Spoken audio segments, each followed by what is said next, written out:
नमस्कार। जवाहर कला केंद्र के चंद्रमंडल में आपका स्वागत है। नहीं, चौंकिए मत। आप मुझे इंडियन कॉफी हाउस के नाम से पहचानते हैं।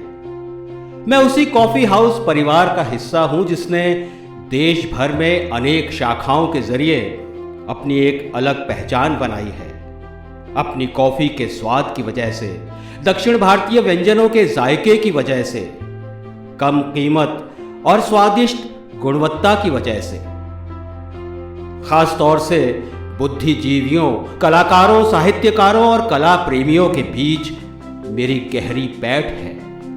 और यह आज से नहीं बल्कि 1936 से है, जब मेरी पहली शाखा मुंबई के चर्च गेट पर खुली।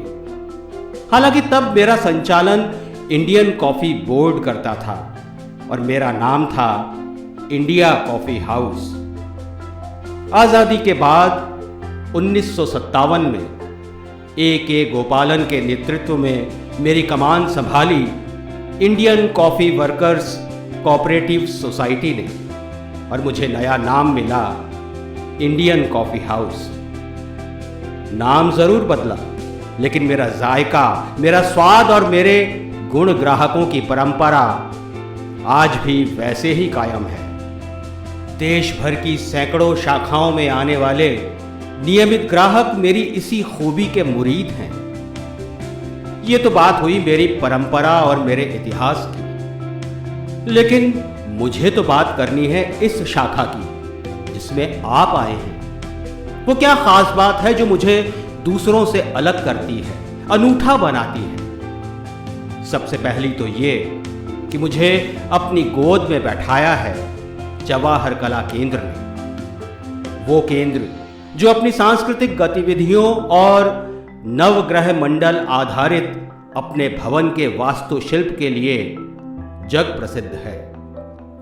इस केंद्र में होने की वजह से मेरे पारंपरिक कलाधर्मी बुद्धिजीवी ग्राहकों के लिए मैं सहज रूप से सुलभ हूं। इस केंद्र के चंद्रमंडल में मुझे जगह मिली है। चंद्रमा मन के भावों का, आनंद का देवता माना गया है, जो मुझे स्वाभाविक रूप से कलाकारों से जोड़ता है। मेरी दीवारें चंद्रमा की अलग अलग तरह से व्याख्या करते चित्रों से सजी हैं, जिनसे मेरी खूबसूरती को एक शास्त्रीय रूप मिलता है। आप अक्सर यहां आते हैं, कभी आपने गौर किया है? मेरा कारोबार 28 टेबलों में बिखरा है। 28 ही क्यों, 25 या 30 क्यों नहीं?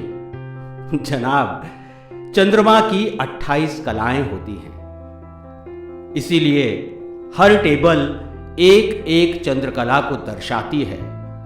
अमावस्या की टेबल पूरी काली है तो पूर्णिमा की पूरी सफेद, और शेष घटते बढ़ते चंद्रमा की भिन्न भिन्न अवस्थाओं का प्रतिरूप है। अगली बार जब आप आए तो नजर जरूर डालिएगा।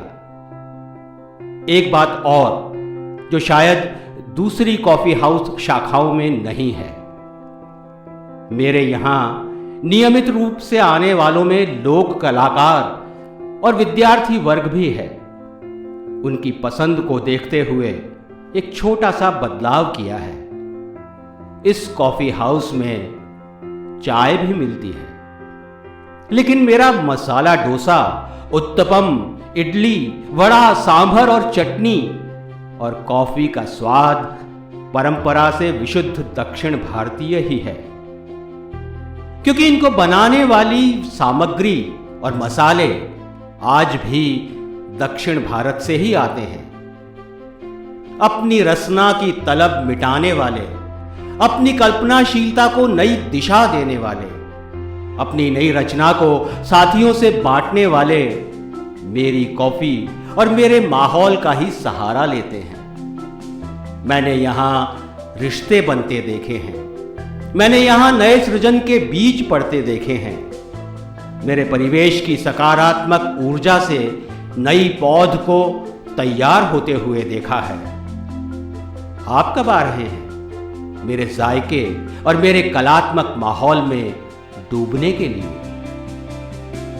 मेरी हवाओं में महकती है अदब की खुशबू, मेरे आंचल तले बिखरते हैं रंग कई, मेरी ही गोद में खेले हैं किरदार बहुत, मेरी फिजा में है फलसफों की अंगड़ाई, मेरे ही दर पे झूमती है कला, मेरी हवाओं में सपने उड़ान भरते हैं, मेरी हवाओं में सपने उड़ान भरते हैं।